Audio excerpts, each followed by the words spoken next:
An ordinary shut-in unexpectedly possessed countless clones, and every ability each clone cultivated could be returned to his original body.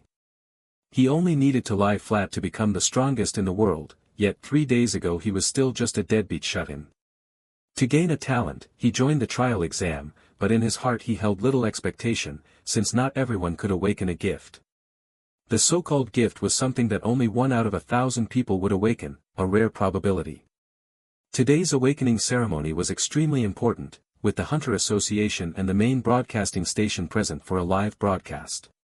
Soon, staff members appeared in front of me, took out a special scanner, swept over the bracelet on my wrist, and after confirming it, asked me to step into the portal ahead.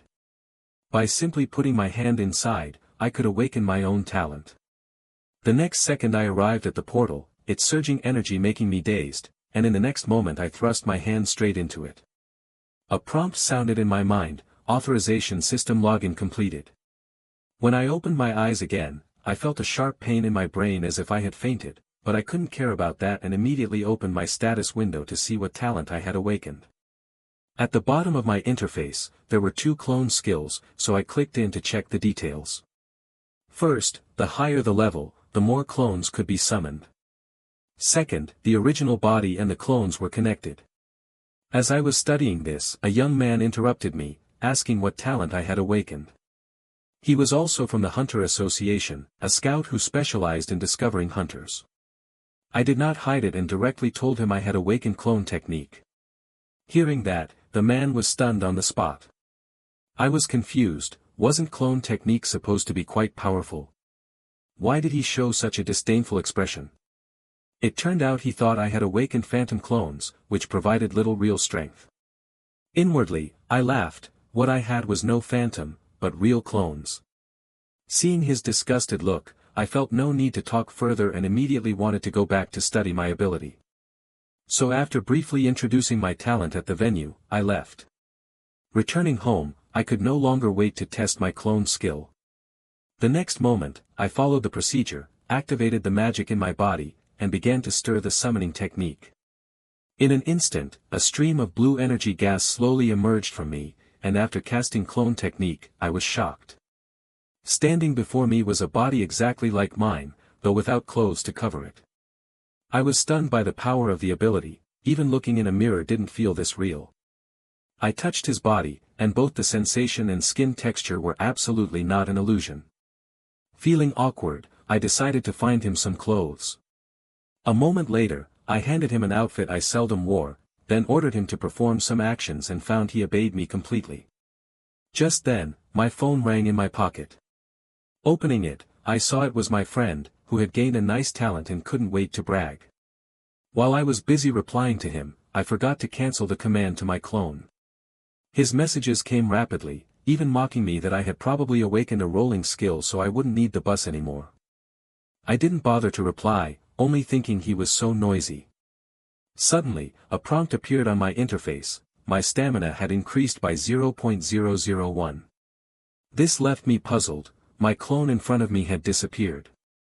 A week later, my figure appeared in a nearby park, and the surrounding pedestrians were surprised, thinking this person had been running non-stop since morning. They didn't know the one running was my clone. Through its training, my physique quickly transformed within that week. Soon, my body lost more than 20 pounds, turning into a slim, handsome guy, and I also noticed I had grown a bit taller. Now, besides improved stamina, both my endurance and explosive strength had risen. After these days of training, I understood some rules about clones. First, the pain and injuries they suffered would not be transmitted to me. Second, if a clone exceeded its limit or ran out of stamina, it would disappear. Third, as I grew, the clones would grow with me. Fourth, even if they were far away, I could control them with thought. Fifth, my clones could not create new clones. I sighed. If they could use clone technique too, I could multiply infinitely. In addition, I searched online for all kinds of information, and the most important was ability value. Ability value was unique, the maximum potential humans could unleash, divided into general and special values. Most awakeners only activated part of their values at first, while some special ones had unique ways to obtain them, but these were never made public. The next second I opened the ability value panel and found my stats all above average, and I was satisfied, all thanks to clone technique accelerating my growth. Suddenly, I thought if I trained together with my clones, maybe my ability value could rise faster, but I dismissed the idea. I already had clones, so why tire myself? Better to let them do everything. That day, while lying in bed scrolling my phone, I suddenly saw news about young people chasing the hunter profession. Hunters could earn millions each year, making it every young person's dream. At that thought, I jumped up. Before, I had wanted clones to work jobs for money, but that was stupid. I should send them to become hunters. How great would that be? Grabbing my clothes, I rushed to dress and decided to try becoming a hunter with my skill. Hunters were the sovereign existence of this world, using their powers to battle monsters, seize treasures from them, and exchange them for rewards. That was what we called hunters. As long as I passed the exam, I could obtain a license issued by the nation and begin hunting monsters. Soon, I arrived at the entrance of the Hunter Center building. Entering inside, I found it empty, with few people coming to take the exam. Then staff announced the entrance would close in 20 minutes, so I hurried to the test hall. But as soon as I entered, I was stunned. The room was packed with hunters, each with fierce expressions that terrified me. I could only find a seat and keep my head down, while people around mocked that an idiot like me even came to the hunter exam. Before long, the examiner entered. It was Michael Harris, a C-rank hunter. This exam would include skill assessment and ability detection, and anyone caught cheating would be disqualified and banned for life. Michael's aura shocked me. It was the first time I had felt such oppressive pressure. With his order, the exam officially began. Elsewhere, a man was frantically driving to the exam site, cursing all the way, blaming his superior's endless chatter for almost making him late. Soon, the first round ended, and I surprisingly passed the S-rank hunter exam. This test felt like a moral class, with no real combat at all. Hunters were supposed to risk their lives, so with such an easy exam, I wondered if there would be problems later. It almost felt like the nation wanted us to pass and become hunters. I sighed, thinking too much was useless, better to see what came next. At that moment, I noticed people handing out cards to newly tested hunters, likely guilds recruiting fresh members. Behind me, a voice congratulated me for passing the hunter exam. He was Victor Grant from GM Agency, whose job was connecting hunters with equipment and profiting through fees. Just then, a pop-up appeared before me, showing my clone technique had leveled up. By consuming mental energy, I could summon clones, and the higher the level, the more I could summon. I quickly left, deciding to talk with him in detail later. Back home, I laughed wildly to myself, saying my clone skill was surely a sorcerer's art. Now that it had leveled up, I could summon 2 clones at once. On the other side, Victor Grant finally rested after a busy day, but a ringtone interrupted him. This time, the call was from me. Since I had left in a hurry before, I wanted to have a proper talk now, and we arranged to meet at a restaurant. When he arrived, I waved to him in greeting. I told him my needs and explained that I wanted to find a beginner-friendly hunting ground, and I also told him my skill was clone technique. Hearing the words, clone technique, his expression showed obvious hesitation. He had seen the clone technique before, but it could only summon phantoms, not physical bodies, so if clones could not be made corporeal, achieving anything notable in a hunting ground would indeed be difficult. Based on his suspicions, he recommended a suitable site to me and held a contract in his hand. The first hunting ground he recommended was the slime hunting ground, which, although small and not very dangerous, released acidic fluids and toxic gas after a monster died, so hunters needed protective masks and suits. The second place was the horned rabbit hunting grounds, which, unlike the slime ground, allowed for long battles, but the horned rabbits were very hard to catch and offered modest rewards. He recommended a few other hunting grounds too, but compared to the first 2, those were relatively more dangerous. I looked over the contract details and found both places acceptable, and I was satisfied with the equipment sale and settlement terms, so I slapped the table and decided to sign the contract with him on the spot. The man chuckled, saying it was about time to make a deal, and asked which hunting ground I wanted to start with. The next moment I stamped the contract with my personalized seal. You might not have understood me. I meant both places were fine, so I planned to hunt at both simultaneously to maximize my profits. The man was utterly shocked and fell into thought. He had once seen hunters with clone technique who could summon dozens of clones in a second, but those clones were not physical and could not harm anything.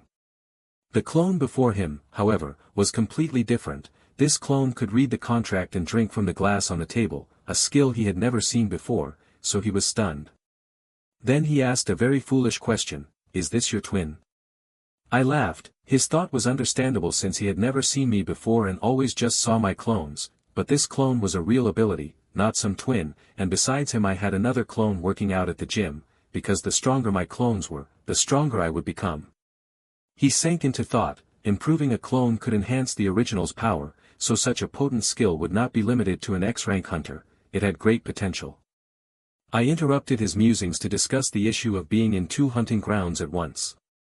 Although I had never been to a hunting ground, was it a problem for the same person to appear in different grounds at the same time?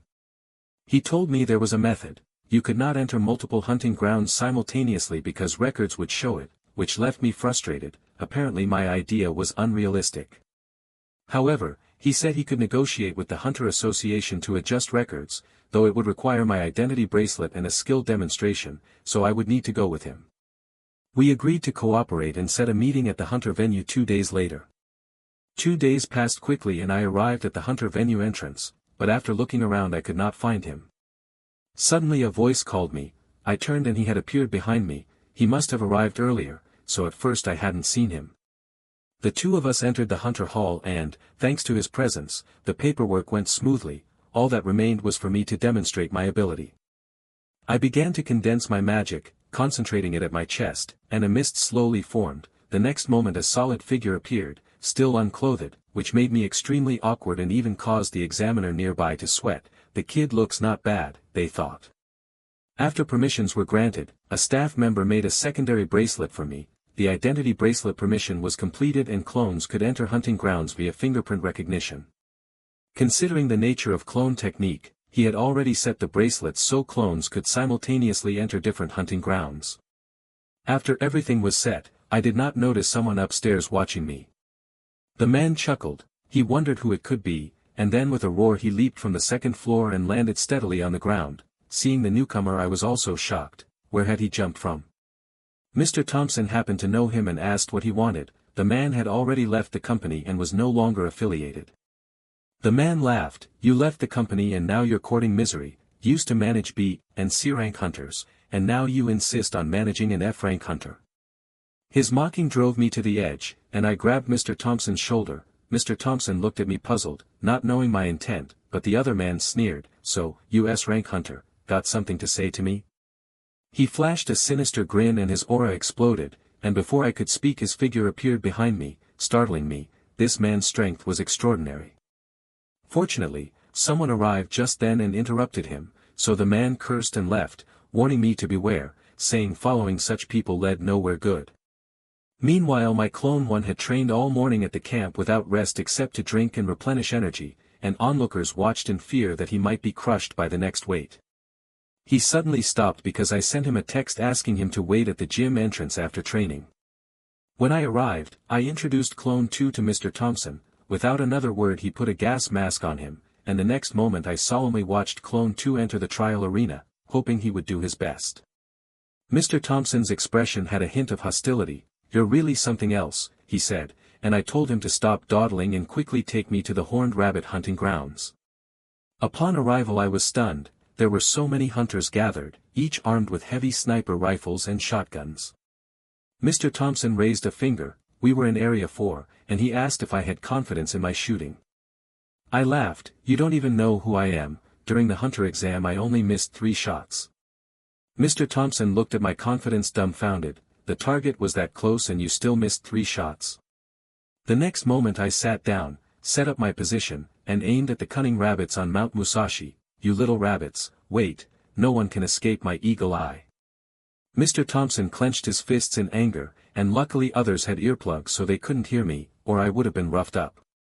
Slowly I aligned the sniper scope and targeted the hare, filled with excitement, and shouted when I found one. At the crack of that shot I fired a bullet. 3 hours passed with constant gunfire across the hunting ground, but I was collapsing. After 3 hours I still hadn't taken down a single rabbit.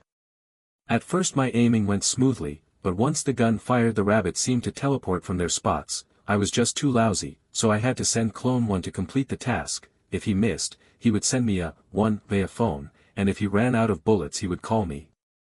I sighed. Hunter life was clearly not for me, better to leave it to my clones. Back home I watched the mana update streaming on the info board. It seemed Clone 2's hunting of slimes was going well, and although my mana was steadily increasing, compared to that monster earlier it was like a small fry facing a grand sorcerer. Those people were not something I could handle now, so I couldn't plan that far ahead. Before sleeping I hoped Clone 1 could kill a few rabbits, then I closed my eyes. During my sleep my phone kept buzzing. Looking carefully it was all messages from Clone 1. The next day both my agent and I were stunned. Clone 1 had wiped out every rabbit in the horned rabbit hunting grounds. Soon my agent rushed to the slime trial ground and, upon arriving, was astonished to see 8 barrels of slime experience collected. Who would have thought I could gather 8 barrels in a single day? The staff were equally shocked and kept urging my clone to go to the hospital for a check because he had been continuously nosebleeding and might vanish the next moment. At that instant my agent called me. This is not the time to be stunned. I had to notify James, my agent, immediately. The call connected quickly, and James, unable to hide his joy, told me some good news. My clone had filled all the barrels in just one day. He said he planned to call the Monster Corpse recovery team to help, and that I could have Clone 2 stop hunting. I laughed awkwardly. That was wonderful, but I asked if he could also send a recovery team to Mount Musashi's hunting ground, because my Clone 1 had caused a huge stir there. Many people were gossiping over the rabbit corpses, wondering how many had been killed, and some even filmed secretly on their phones and uploaded it online. At that moment my clone's hands were covered in blood, and even guild recruiters came to invite him to join. Your hunting skills impressed me, I hope you'll join our guild. But my clone stayed silent, for he could not converse with anyone but me. The recruiter nearly crushed his business card in anger but managed to endure. Strong people often had strange personalities. Then someone behind him told him to give up, since plenty of agents had already tried speaking to my clone, but none received a response. Just then, I slipped quietly to my clone's side, handed him a case, and gave him a task. Inside were freshly delivered bullets, meant to keep him hunting without pause. I patted his shoulder. Clone 1, you've done very well, now please continue the hunt. Moved by my praise, Clone 1 immediately loaded his sniper rifle and resumed hunting. The onlookers were stunned. Could he really continue without resting? But another hushed them, eager to see how my clone would catch the horned rabbits. Back home, I reflected, I had misunderstood my clones. I thought they only had 50% of my ability and could only perform at half my efficiency. But thinking deeper, they had machine-like task execution, no hesitation, and extreme focus, so they could perfectly complete missions. My thoughts were interrupted by a girl's voice. She tilted her head and asked what I was thinking about, calling several times without me replying. It was Anna, the child of a tutor's family I had been helping. Her grades were terrible, and after half a month of my careful tutoring, they became even worse. I answered her. I was thinking about the hunting ground I went to earlier, which turned out smoother than I expected. Anna suddenly stood, surprised. Teacher, are you also a hunter? She quickly picked up her phone and asked if I knew about today's hot mission that everyone was talking about. When I saw the news, I nearly spit out my drink. That was my clone. Trembling, I turned away. Who is that? I don't know him. Anna held up her phone closer. The site was full of discussions about him. By the time the video was filmed, he had already killed 200 horned rabbits, even breaking the hunting grounds record. Someone had interviewed him, asking his name, and my clone had said something cringeworthy. I am the Eagle Eye of Mount Musashi. I was shocked. Was that a nickname he gave himself? Anna gazed at her phone with admiration. Her dream was also to become a hunter. She had awakened some abilities, but fear kept her from entering hunting grounds. Shyly she asked if, should she rank second to last in her next exam, I would take her to a hunting ground. I sighed. The girl was something else, but if she truly managed second to last, I would take her. After making the promise, I prepared to leave. Her mother, a kind woman, asked me to continue tutoring next week. After I left, Anna grew excited. Who would have thought the teacher her father hired was a hunter? She raised her hand and summoned a glowing sphere. Now she had a topic in common with me. At first she disliked the tutor her father found, but after 2 weeks, though her grades didn't improve, she found me kind and patient, and most importantly, she thought I was very handsome. Sitting at her desk, she swore to study hard and aim for second to last. After tutoring, I returned to the hunting grounds and found James already there, overseeing the recovery team as they processed corpses. It was the first time they'd seen so many kills by one person. After careful counting, they tallied over 300 rabbits. My balance soared to an 8-digit figure, shocking me, enough to live comfortably for 3 months even doing nothing. James laughed, saying my hunting power had surpassed S rank already. He calculated my reward using first-rank hunter standards at an 83% settlement rate. Embarrassed, I scratched my head and thanked him, though I was still just an F-rank hunter. At that moment, a voice interrupted us. A short old man pointed at James and asked, "That kid, is he your company's hunter?" James wasn't sure what he wanted, but the man's face twisted viciously. "You don't need to know who I am. Our prey was stolen by your hunter today. He didn't kill a single rabbit, ruining his plan. He wants compensation." The man's audacity was incredible. James whispered in my ear, "Didn't think people like this existed." Thinking it over, there was only one solution. The man shamelessly asked for 20% of my payout as compensation. I nearly laughed in rage. Was this a joke? I patted my clone's shoulder. "Don't worry, this hunter won't be coming back soon, and he won't interfere with you again." Then I told James to leave with me for coffee. But the man, furious, shouted for me to stop, saying he wasn't finished. I ignored him and walked on, but he, enraged at being disrespected, charged at me with a fist. I ordered Clone 1 to step in. He wouldn't stop until this guy was beaten. Clone 1 intercepted him, but shockingly the man's punch landed, sending the clone flying. His body slammed into the wall with repeated thuds, eyes wide and blood spilling from his mouth. The man froze in shock. He hadn't even used full strength. I had already pulled out my phone and started recording. "This man hit so hard he nearly killed someone. If this video goes online it'll cause a storm," I told James loudly.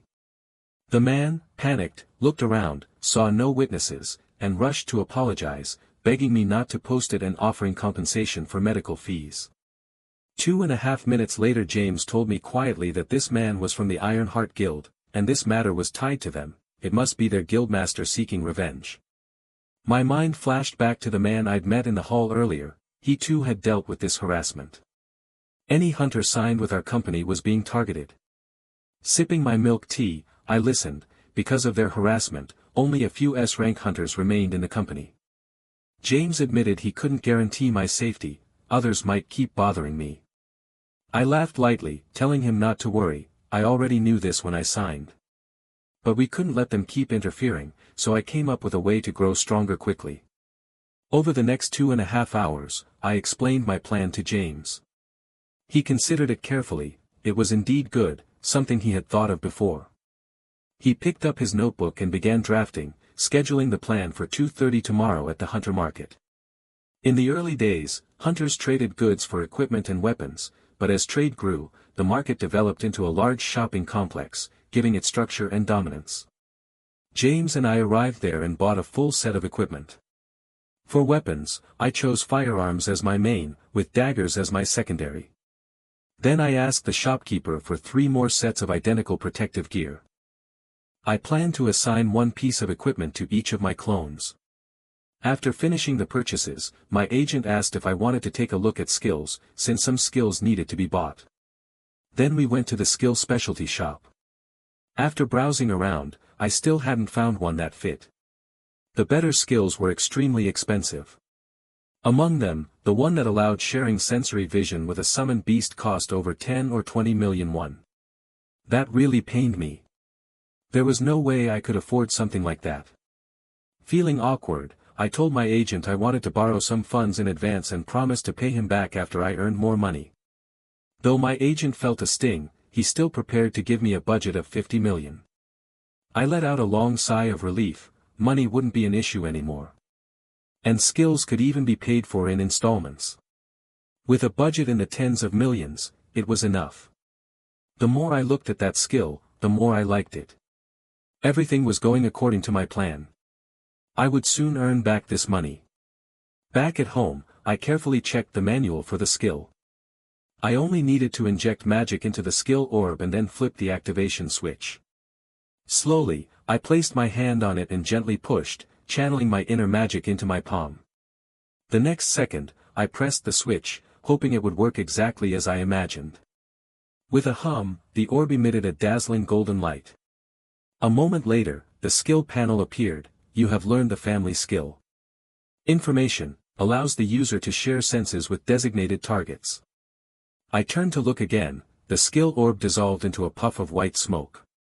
Once the skill was ready, I slowly stood up, preparing to summon number 1 and number 2 together.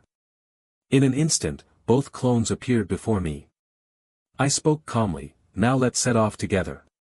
Earlier, when I explained the plan to my agent, I was unsure. Each clone only had half of my ability, yet one of them had managed to capture over 300 horned rabbits, while I hadn't caught a single one. And when I had been beaten up by a member of Comet Guild, that too had been intentional. If I had gone all out, maybe my clone could have restrained him. My agent immediately understood what I meant. Even if their stat index was low, their physical control was outstanding. I gave him a thumbs up. Talking with a smart guy was so much easier. I wanted to use these 2 advantages to grow stronger quickly. Now I needed 2 locations for essential training. The first was a training ground for melee weapon practice. The second was a shooting range to hone gun skills. So my 2 clones simultaneously arrived at these places to begin training. As long as they had enough time, my strength would skyrocket. My requests to the owners were simple: for close combat, start sparring immediately; for shooting, use a pistol to hit clay targets. Once the clones were ready, they began training that lasted 2.5 weeks. Their strength was formidable, and their bodily coordination was incredible. Before long, both clones achieved the best scores ever at their respective arenas. This left the 2 owners dumbfounded. What kind of monster was this guy? To break the record in just 2.5 weeks. But my ultimate trump card was the family skill. It was the only ability that let me connect all my senses with my clones. So I boldly imagined, what if I used the family skill while number 1 was sparring in melee and number 2 was training in shooting? What kind of effect would that have? I went to an open field to test this experiment. In the next moment, the family skill activated. Surging magic swept outward from my body. At that instant, I felt all sorts of power gathering into me. It was as if I were inhabiting my clones' bodies. Every movement felt vividly real. Their muscle contractions and flows of strength poured directly into my experience. Even the breathing techniques for shooting merged into me. Every aim, every line of sight, kept deepening my own improvements. And all I had to do was stand there, release magic, and sense their every action. Slowly, I opened my eyes. I felt my power had grown stronger once again. In that moment, I truly understood what it meant to lie flat. Having my clones work before was stupid. Now, I raised my arm, feeling everything I had just gone through. The sensation of wooden sticks cutting through the air before my eyes was even more impactful than being there in person. The most crucial point, I could even feel the fatigue generated by the clones. Yet it didn't reduce my own stamina. That meant I wasn't the one physically training, but by attaching myself to my clones through the skill, I could still share the full training sensation. Over time, I could gain the same control and coordination as them. Then I noticed my system panel had increased stats in endurance and burst power. I stretched my body, preparing to keep sensing all the clones' actions. Focusing my mind, I tuned into number 1 at the sparring ground. At this moment, he was about to face the dojo master. From number 1's perspective, I sensed his opponent was extremely strong. I swallowed hard. Even the other instructors were surprised. Why was the dojo master personally stepping in today? Swish, swish, number 1 charged forward. His 2 wooden sticks struck the master again and again, to the point where even the master struggled to keep up. In his heart, the master was secretly amazed. Though number one's attacks weren't yet refined, his adaptability was terrifying, and every strike pushed closer to being lethal. His movements looked perfect, almost artistic. The next instant, my body moved with him. Two wooden swords crossed and blocked the master's strike. Though I caught it, my hand still stung. With a loud bang, I pressed forward, driving the master backward. The master's composure began to falter. That blow had been incredibly heavy, like I was learning his attack patterns as we fought.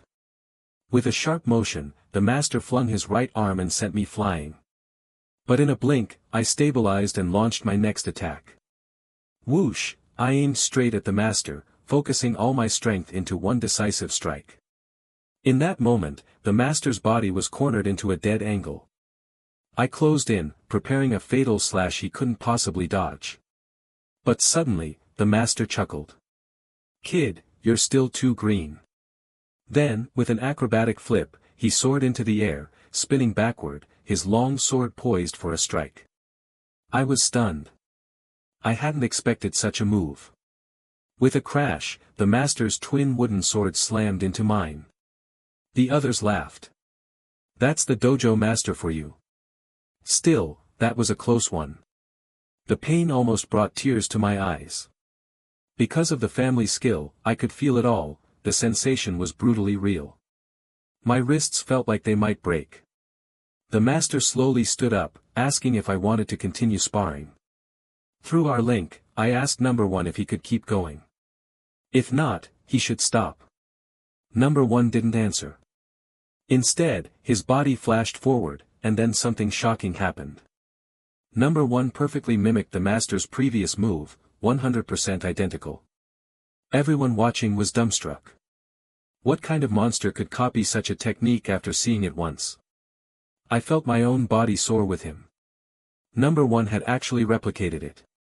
Standing tall, he spoke with solemn determination, "Master, please spar with me again."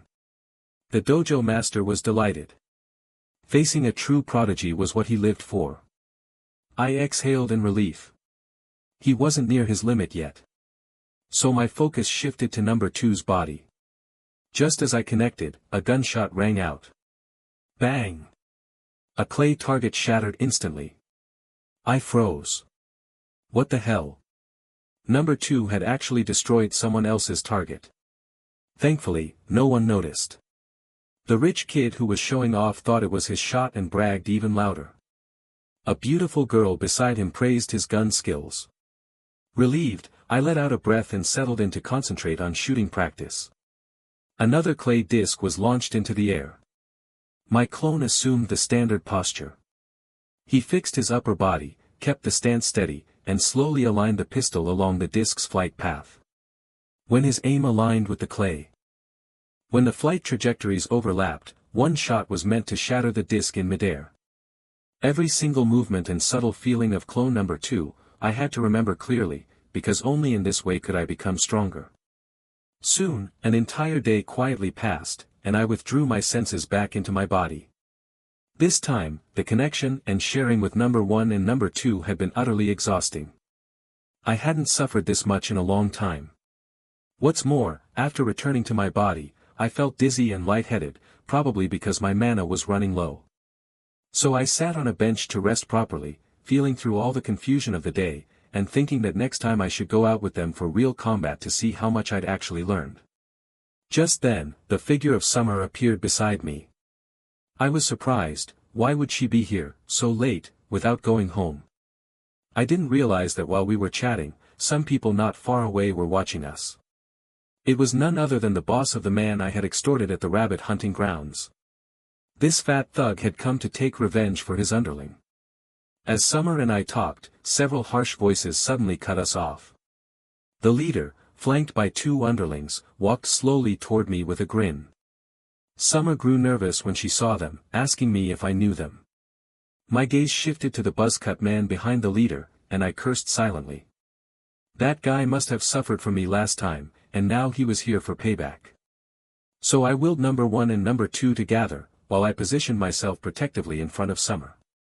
The leader smirked viciously and said, "That video of my underling getting beaten, delete it." Cold sweat formed on my forehead, so this was what he was after. Without hesitation, I handed him my phone, because Summer was behind me and protecting her mattered more. Fighting here would clearly put me at a disadvantage. But halfway through, my hand stopped. If I deleted the video, who could guarantee they wouldn't keep harassing me? The leader touched his teeth with his tongue and sneered, "So you're a clever one. I had no plans to let you go." Hearing that, I pulled my phone back, scowling. "So you guys aren't leaving peacefully? Fine. Summer, run when you get the chance, I'll hold them off." With a crack of his wrist, the fat boss signaled the start. My eyes hardened. I hadn't expected a real fight to come so quickly. I kicked off with both legs, taking my stance. All I had to do was beat them. The next moment, his two underlings struck first, attacking my face. One blow landed on my head from the long-haired thug, then the buzzcut kicked me hard. Summer panicked, me fighting both of them alone was clearly overwhelming. I cursed myself for being so weak. My clones were so strong, yet my true body was this fragile. But then, to my surprise, Summer stepped in front of me. Her trembling hands rubbed together, forming a small golden sphere of energy. With trembling courage, she shouted, "Stay back, or I won't hold back." Turning my head, I noticed her whole body quivering, uncontrollable shaking, born of fear. The buzzcut froze. So this girl's an awakener. But before he could act, the boss smacked both of his men.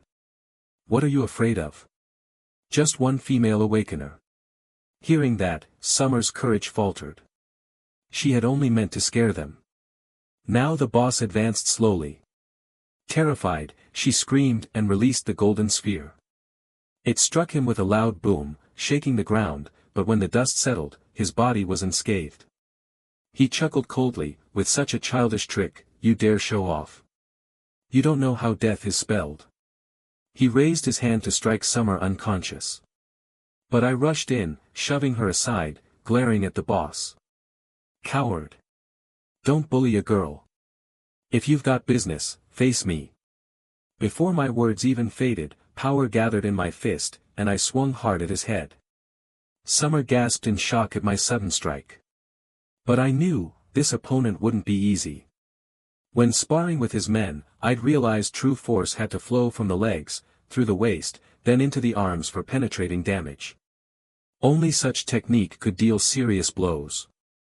Still, one man couldn't fight 6 fists at once. After my punch landed, another underling charged. I couldn't block, so I braced with my body to take the hit, then countered with a left hook I had charged up. It was a self-damaging move, but I had no choice, I needed to scare them off. Yet my strike only enraged the boss. "You brat, you really don't value your life," he snarled, rising like nothing had happened. With a thunderous blow, he came at me. I raised my guard, but pain lanced through my arms. From the tremor in my fists, I realized the truth, this man was a strength awakener. I could not take another direct hit. Suddenly, he lunged again, huge body surging forward, lips twisted in a wicked smile. I dodged sideways, counter-punching into his collarbone, then swung rapidly left and right, hammering his face. His features swelled like a pig's head, but rage consumed him. He wanted to crush me alive. My blows landed, but none were lethal, I could only chip away at him slowly. Again he lunged, but I slipped aside, launching a fierce counter. Attack after attack, until even his men looked away uneasily. Just as I prepared another strike, his face twisted in a cruel grin. "You hit hard, kid," he growled, and muscles bulged monstrously along his arms. With a roar, he pulled back for a devastating strike. I thought I could retreat, but suddenly, my ankle was grabbed. Glancing down, I saw the downed underling had seized me. "Damn it!" I cursed, but too late. The boss's hand clamped my shoulder, and his punch slammed into me. Pain exploded, I nearly vomited my last meal. Summer screamed, terrified I might not survive. My body smashed against a stone pillar and slid to the ground, gasping for breath. That one punch nearly broke me. I tried to steady my breathing, not lose focus, but disaster wasn't done. Another blow from the boss loomed. Then, boom, a sudden explosion behind him. He flinched in pain. It was Summer, hurling another attack, her hands badly burned from overusing magic. The two underlings cursed. "Damn brat, we'll finish her."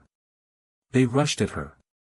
But a sharp voice rang out, "You dare attack her." Bang! Clone number one's kick launched the long-haired thug, while clone number two's punch sent the buzzcut flying.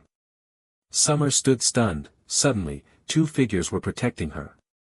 Seeing them, I struggled upright. With them here, I wouldn't lose. "Stop standing around, fat man," I said coldly. "I'm back on my feet. Let's finish this." As he charged, I clenched my fist. My form blurred, leaving afterimages. Then, using the martial arts clone number one had mastered, I perfectly replicated the dojo master's deadly technique, striking along the wall. With a ringing clang, my kick landed squarely on the black boss.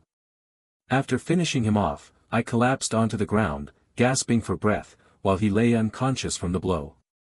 My system panel appeared, stamina, power, endurance, all improved, along with a notification that my clone technique had leveled up. Now I could summon 3 clones. I laughed out loud. These thugs had come looking for trouble, but instead, I'd gained from it. The next moment, my eyes closed and I fainted. Summer and the 2 clones rushed to me, terrified something had gone wrong, but in truth, it was only from total exhaustion. After a short rest, I recovered. I turned to Summer. "I told you to run, why didn't you?" "That was dangerous." She brushed it off, but when she learned my clones were actually figures ranked on the hunter's roll, she was utterly shocked. I cleared my throat and told her not to reveal the secret. I didn't want the attention. Summer mimed zipping her lips, then teased me cutely before leaving. She still had homework undone and hurried home to finish it. After saying goodbye, I noticed my 2 clones still standing behind me blankly. "Why aren't you training? How else am I supposed to grow stronger?" I asked. They both answered, "It's too late. The shooting ranges are closed." But I wasn't about to let them slack. I grabbed 2 branches from the ground and tossed them each one. "Then train right here in the park until dawn," I ordered. As for me, I headed home to sleep. Having clones really was incredible. Time flew, and a month passed. One day, my agent called, asking about my progress. I reassured him, "I can handle a handgun now, and my clone technique has leveled up. I've got 3 clones." He laughed. "Your growth is even faster than I expected." Opening my system panel, I saw my stats had risen above the previous tier, now balanced at 53%. If he saw this, my agent would be stunned. I then asked him to find me a 3rd hunting ground, as I needed a place for my 3rd clone. He agreed readily and arranged to meet me at the trial grounds the next afternoon. After the call, I saw my 3 clones, 1 training upper body, 1 lower body, 1 cardio. Perfect for balance. I ordered them all into the park to train. But before they left, I shouted, "Leave the guns here, otherwise people will panic." They obeyed, while I stayed home, studying guides and advanced combat videos. My plan: if the clones mastered them, it meant I had mastered them too. I downloaded everything and prepared to assign them when they returned. By midday, my 3 clones came back, tired but still full of energy. I told them to wash up, eat, then study the videos and complete their drills.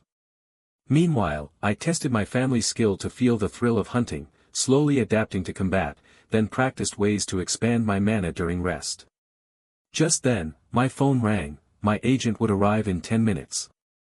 I took my clones and went to meet him. He looked at me, shaking his head with a wry smile. "You look like a big shot, with your clones trailing like treasures." I told him not to joke, I was still far from any big shot. I asked if the hunting grounds were ready. Once he confirmed, I sent my clones with him to the trial fields. As for me, I stayed home to rest, eat, and wait for their growth to flow back into me. After the agent left, I continued my own studies, focusing on mana training, shutting out distractions. As I meditated, I recalled the feeling of using family skills and summoning the clones, that hollowing drain each time, sign of insufficient mana. I pressed further, trying to deepen my control, when suddenly heat flared in my chest. My inner vision sharpened, I could see inside myself. Snapping open my eyes, I saw the system prompt. I had gained meditation. The skill stabilized the mind, focused the body, and relieved fatigue. At that very moment, elsewhere in a trial ground, a man lay bloodied and terrified. Behind him loomed a monster, one that didn't even belong to this S-class field. He tried to call the guards, but found his body frozen, completely trapped. His scream split the forest, his fate sealed. Meanwhile, my agent brought my clones to the wastewater plant trial zone. He warned them of a beast inside, its bite fearsome, and told them to be cautious. They nodded. After setting them up, he messaged me, all clones had reached their hunting grounds. He was amazed. One hunter fighting in 3 places at once, unbelievable. If only the original weren't so lazy, you'd be unmatched. If my hunt succeeded, I might shake the entire hunter world. Yet the real me sat at home, frustrated with mana training. So hard to acquire a skill to absorb mana, I muttered, rubbing my head. Checking his message, I saw all clones had arrived. With nothing else to do, I decided to check on them. Channeling mana, I triggered my family skill, attaching to clone number 1. The moment my vision aligned, I almost pissed myself. A massive rat loomed in front of him, bigger than any I'd ever seen. But clone number 1 dispatched it with ease. Incredible. My training videos had clearly worked. Then, more rats swarmed in. Watching through his eyes, I saw the full hunt. Clone number 1 recalled the guide. These giant rats were some of the deadliest S-class monsters, best hunted in groups. But he followed the instructions precisely, pulling his handgun and firing 3 shots into each. None reached him. Soon, the smaller rats were down, leaving only the massive alpha. He aimed for every weak point, ruthless in precision. But beyond it waited countless more. Rats bred endlessly, filling the field. Still, the guide said this was free experience as long as one followed the steps. Gunfire cracked, bang, bang, bang. Every shot hit a spine, crippling the beasts without killing them outright, leaving them to die slowly. Through my family skill, I mastered the hunt, my stamina, strength, and mana steadily climbing. Even the savage monster fish that once made others cry for mercy fell to my clone's single strike. He wiped out the trial grounds clean. When others arrived, they found nothing but corpses, worth a fortune if sold. Though this hunt. The slaughter went surprisingly well, yet deep inside I felt a hollow emptiness. Suddenly I realized why I had this emptiness, because my clones hadn't taken the monster corpses with them. That frustrated me to no end, since those corpses could have brought me enormous wealth. Thinking of this, I immediately ordered the 3 clones to go back, collect every single body, and stop hunting until they had stored them in the vault. I nearly cried at the thought, if someone else picked them up, I'd lose a fortune. Just then I noticed movement. While clone number 3 was handling a carcass, something flickered past behind him. I grew serious at once and ordered number 3 to check it out. He obeyed, heading into the valley, his eyes flashing as he drew his gun and fired quickly. Looking closely, it was only a common stonefish. But I hadn't expected it to be just a trap, because the real monster was behind me. That stonefish with its terrifying jaw strength was already upon him. In the blink of an eye, clone number 3 came to his senses, pulled a weapon from his chest, and slashed, only for his arm to be snapped off instantly.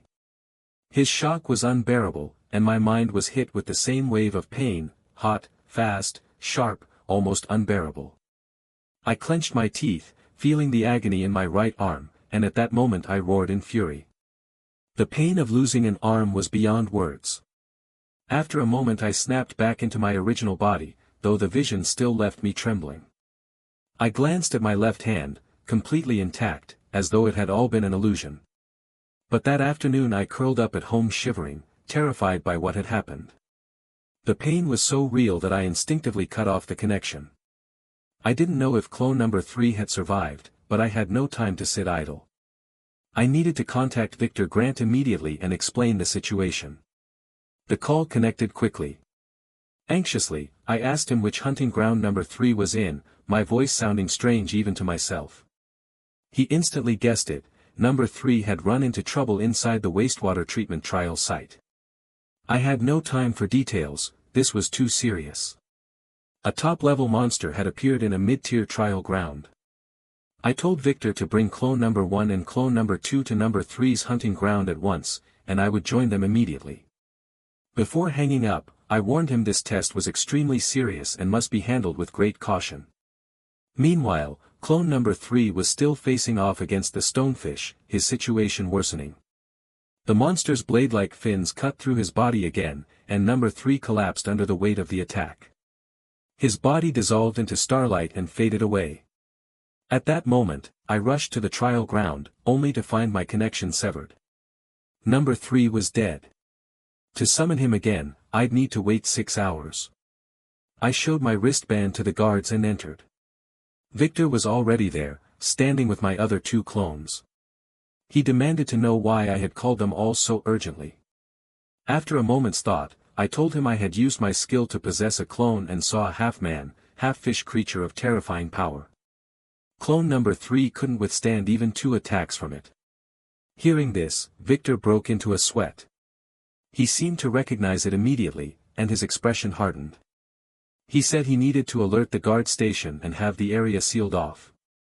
The creature I described was a fisherman, a ground-tier monster, far beyond S rank. Even an exceptional F-rank hunter would be nothing more than prey before it. But just as he was about to contact security, I stopped him. I argued it was too soon. I wanted to send clones number 1 and number 2 through the portal first to investigate, then let the guards seal the site. I didn't want number 3's death to be in vain. I gave Victor a firm look, hoping he would trust me as I trusted my clones.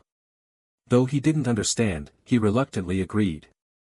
As long as my true body wasn't at risk, nothing else mattered. The next moment, I unleashed my family skill, pouring out my mana to connect to clones number 1 and number 2. At the same time, they had already entered the underground dungeon, proceeding with extreme caution, step by step. I directed them toward the place where clone number 3 had perished.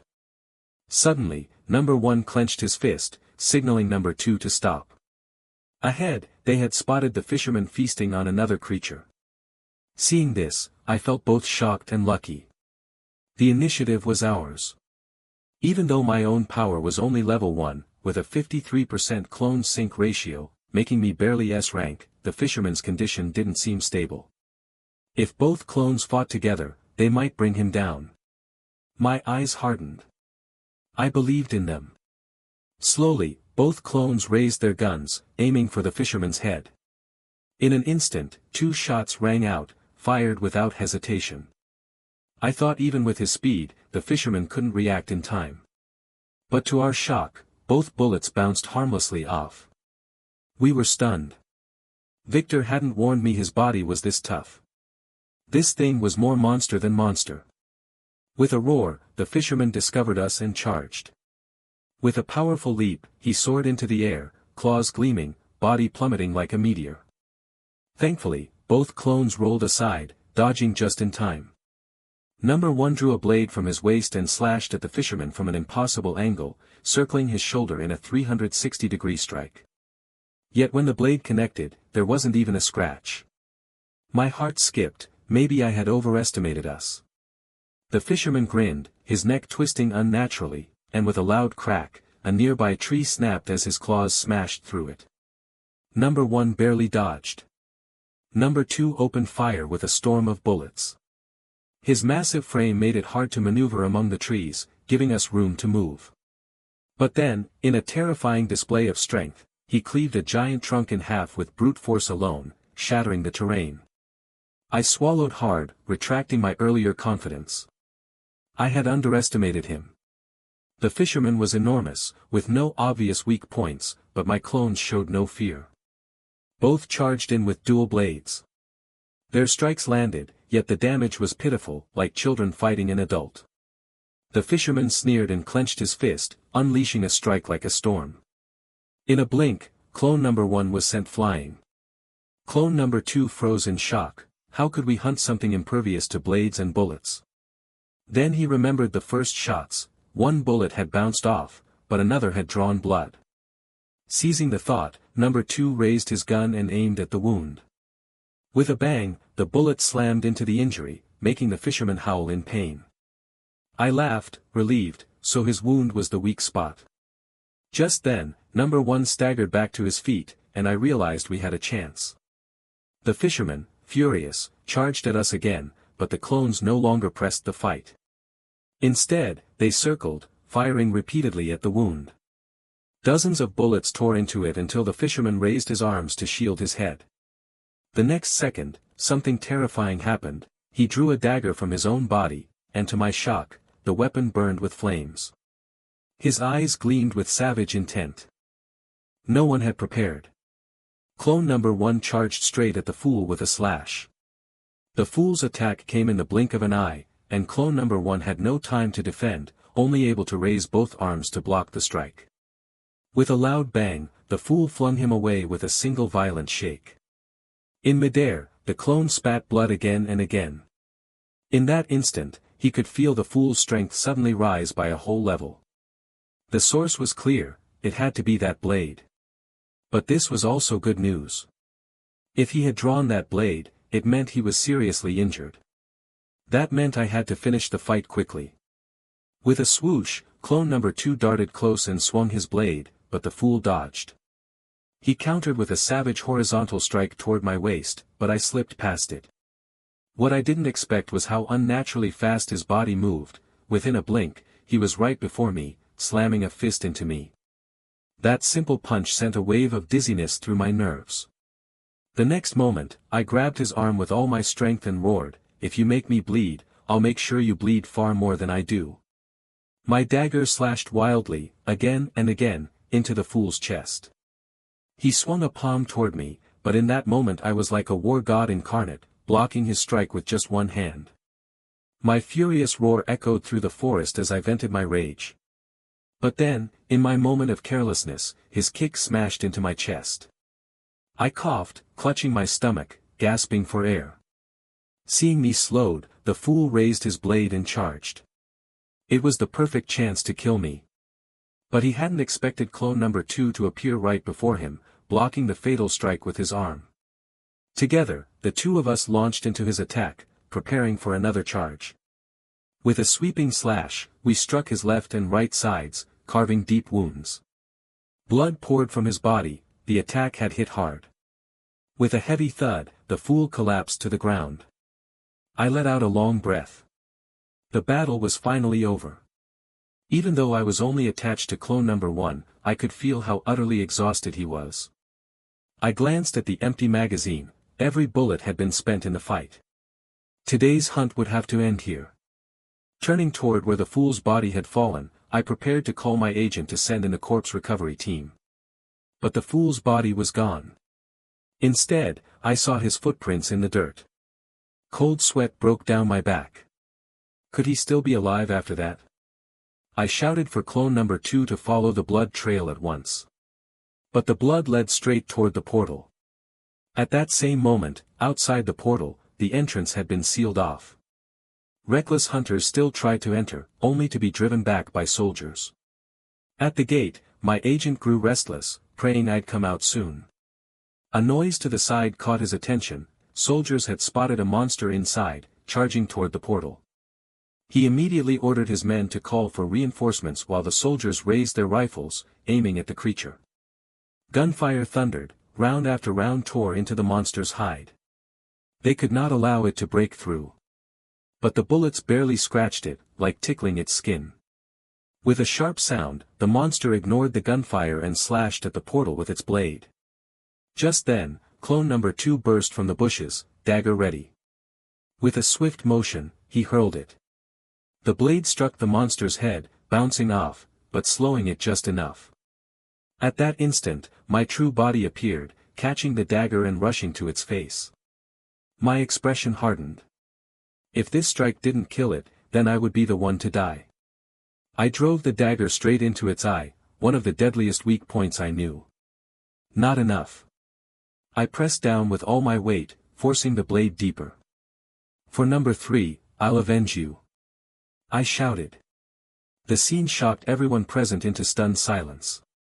With a heavy crash, the monster fell lifeless to the ground.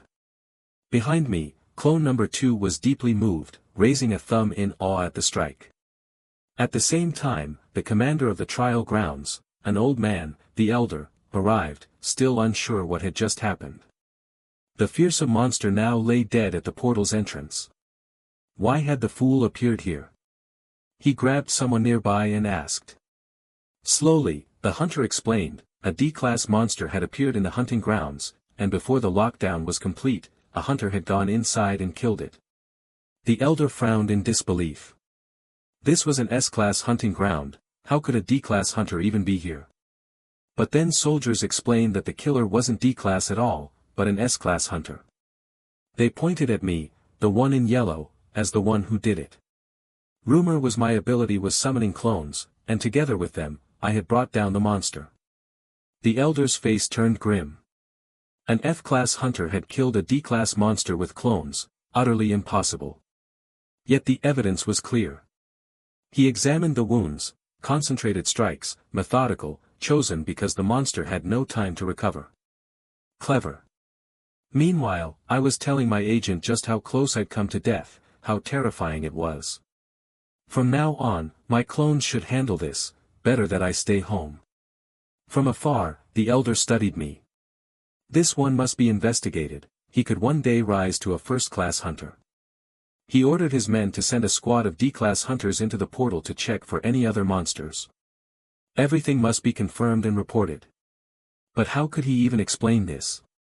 If word spread that an F-class hunter had slain a D-class monster, it would cause an uproar. At that moment, my system panel updated, new skills acquired, sprint, regeneration, and impact. I wiped blood from my face. This hunt had given me such gains. Despite their severe wounds, clones number 1 and number 2 had survived, likely thanks to regeneration. My agent glanced at them, seeing they were battered but still alive. What he admired most, though, was my courage and mind. An ordinary F-class hunter would tremble at just hearing of a D-class monster, unable to even move. Yet I had slain one. He boldly predicted that with a bit more training, I could hunt first-class monsters. Then I remembered the fool's dagger. That cursed blade had made him so dangerous. I pushed through the crowd to retrieve it, remembering how it could absorb blood. But just as I reached for it, my agent appeared, stopping me. He insisted one of my clones pick it up instead, it might be cursed. My heart skipped. If it was cursed, I couldn't use it. But then I realized, I was wrong. A cursed item was among the rarest treasures, worth billions. If it truly was cursed, that was incredible. Still, my agent was right. No point risking it myself, better to let the recovery team handle it. I just wait for the reward. After that, I fished something from my pocket, something I had picked up from the battlefield. A red stone. The moment my agent saw it, his expression sank. He examined it carefully, shocked. Then, with a sigh, he told me plainly, this is just a low-grade gem. In the dungeons, it's worth nothing at all. Looking at my eager expression, though, he couldn't bear to crush my excitement. He worried the blow might knock me unconscious. Yet in the end, he had no choice but to tell me the truth. This thing wasn't worth much, in fact, it was worthless. Worse, it carried many side effects. No one would even take it if I gave it away. Hearing that, I froze in disbelief, nearly crushing the stone in my hand without realizing it. Tears welled as I complained to my agent, why would the fool have such garbage inside his head? I had thought it was something valuable. Still, I quickly adjusted my mood. I wanted to rest, leaving the rest to my agent. Back home, both clones collapsed onto the bed, exhausted. I prepared to summon clone number 3. With a flash of golden light, a new body identical to mine appeared before me, barely clothed, just like the others.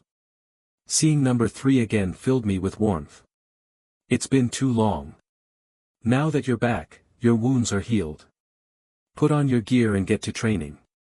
I stripped off my battle suit and pushed him to begin. If he didn't train, how could I grow stronger? After changing, I sat on the floor before a black box. Inside were two items, the useless stone and a red short sword. Checking online, I learned the stone could permanently raise stamina by 0.0005, but not for humans. That's why it was considered trash. But maybe my clones could use it. The idea was tempting, permanent stamina increase. Still, I worried.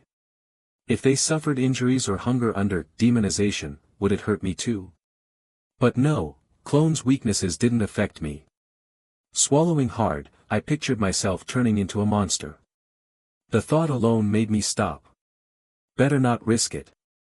I turned to the sword. My agent had warned it might be cursed, so I never touched it, always letting a clone handle it. I ordered number 2 to pick it up. Slowly, he reached out, then suddenly jerked it up, shouting nonsense like, "Ah." I nearly cursed at him. Why the noise? Do you feel anything different? He said no, except strange whispers. Curious, I used my family skill to connect with him. The moment I did, my ears rang painfully. The sword's voice echoed, "Feed me blood." I cut the link at once, any longer and I'd go deaf. For number 2, the blade brought nothing but noise. What would happen if I held it? I wasn't ready to find out. Put it back in the box. We'll keep it for ourselves, I ordered. At that moment, my system panel updated, regeneration had improved again. This was why I left my clones outside instead of returning them, they could rest and enhance my recovery. Still, I felt guilty. They were badly wounded, yet tomorrow I'd send them hunting again. Reluctantly, I told them to study meditation and mana absorption instead. Then I joined them, slipping into meditation. Tomorrow I wouldn't be home anyway, school was starting. Summer break had vanished in a blink. Over 2 months, I had shed nearly 80 pounds, and my stats had skyrocketed. But something felt off. At school's gate, no one greeted me. Had no one recognized me? Heart racing, I opened the classroom door, and froze. There was Shark, the guy who looked like a kangaroo. I hadn't expected him here. He laughed loudly, reminding me he'd mentioned this before, I'd simply forgotten. Our chat caught the ears of nearby girls, who stared in shock at my transformation. One by one, more eyes turned, almost all female. They hadn't recognized me at all when I entered. Shark chuckled, "Your popularity's through the roof now. You might even have first pick in dating." Embarrassed, I pointed at myself. Am I really that different? Looking back, yes, I had changed drastically. Meanwhile, at the World Hunters Association, experts and elite hunters gathered to discuss a looming catastrophe. The Oracle database had triggered a disaster alert, mobile portals were about to appear, unleashing mass monster invasions on the peninsula of Country A. This crisis demanded every top hunter nationwide. Even the association's president, Samuel Bryant, arrived personally. He announced gravely, "This portal incident threatens the survival of Nation H itself." A pill was placed on the table, a demonic capsule that exploded inside the body. Everyone shunned it. But I had no hesitation. I swallowed it without fear, because it wasn't me, it was my clone. I could exploit this loophole to die alongside monsters again and again, farming experience endlessly. But for now, I was clueless about the crisis in Country A. After a day at school, I ran into Summer Yen on my way home. Just then, my phone buzzed. My agent had transferred my bounty payout, 50 million won. Excited, I invited Summer Yen to the best barbecue in town. Soon we sat at a restaurant, ordering plates of beef. But before I could ask for more, his phone rang, and so did everyone else's. The television blared an emergency broadcast, a mobile portal had opened, and City A was now a disaster zone. No place there was safe. My face hardened. "Summer, forget the barbecue, we need to go home now." I rushed to my parents' apartment, standing outside the door for a long time. 3 months, it had been that long. With a ding, the lock opened. Mom, I'm back, I greeted warmly. But my mother stared blankly. Who are you? Just as I feared, she didn't recognize me. A moment later, realization struck, and tears filled her eyes. My son, Dad peeked out, stunned at my transformation. My younger sister was furious at first. You didn't even greet me the moment you got back. But then she froze, spotting my clones. Who's that man? The warmth of family filled me. Samuel had been right, my parents didn't know me at first. Mom glanced at the identical figures behind me. Are those your friends? She asked. I laughed. Not friends, just watch. Shock filled the room as they realized the truth, these were clones, identical to me. It took a long time to explain my ability. My sister collapsed onto the table, overwhelmed, then blurted that she wanted to take the hunter exam too. Mom didn't care about that, she only worried about danger. I reassured her, don't worry. I'll never face it myself. My clones will handle everything. But I hadn't come home just to share drinks with Mom. The government had declared a disaster alert, we had to evacuate to a shelter. Dad stroked his chin. Even so, I need time to pack. At least 2 or 3 days.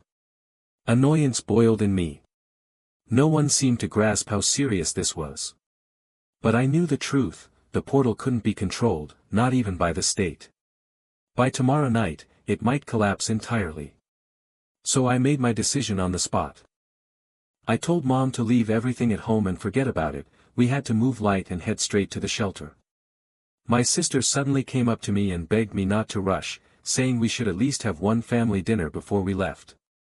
I thought about it and didn't refuse, a meal's time shouldn't make much of a difference. With a loud bang, just as I was talking with my family, an explosion erupted right before our eyes. When I opened my eyes again, I was so stunned I couldn't speak, because in front of me the entire apartment complex had been blown apart, and beyond the buildings were monsters pouring out from the portal. From the dragon's mouth energy slowly gathered, a fireball forming inside with a thunderous roar, and then that massive energy split the neighborhood in half, leaving me frozen in shock. If that had hit me directly, I would have been reduced to ashes. I glanced behind at my unconscious family, who had already lost the ability to move, and realized that the only reason I was still alive was because Clone 1 had thrown himself in front of the blast to shield me. At this moment Clone 2 and Clone 3 were both badly wounded, unable to fight much longer. I truly hadn't expected the portal to appear this quickly. Now Clone 1 was gone, Clone 3 gravely injured, and then my mom slowly stood up, terrified, asking me what was happening. But there was no time to explain, I shouted at them to hurry and leave this place. My dad, looking at the ruined house, was heartbroken, it had cost him his entire life's savings. I reloaded my pistol's magazine to full and told Dad to stop worrying about the house, survival was what mattered now. The outside portals had already all opened, monsters were swarming into the city, and we had to get to the shelter immediately. After seeing the things my family had packed, I prepared to lead them out. On the way, I gave Clone 1's combat armor to my sister, at least to guarantee her safety. But when we tried to leave, the front door wouldn't budge, it seemed something had jammed it shut from outside. I grabbed the club from Dad's hands, thinking I could smash it open. I gripped the club tightly and used my strike skill, with a loud crack smashing the lock, then followed with a fierce kick that blasted the door straight off its frame. The whole sequence was fluid, no wasted movements, leaving my parents completely dumbfounded. Since when had their son become this strong? Stepping outside, I was met with a vision of hell, the entire city had been destroyed by monsters, nothing left intact. Now the shelter was still about 2 kilometers away, at least a 15-minute run. Just then, another horde of skeleton monsters charged at us. My sister suddenly remembered there was a basement nearby where we could hide temporarily. Without hesitation, I led the 3 of them toward the basement. But then, my body froze all of a sudden, because I heard the voice of a man.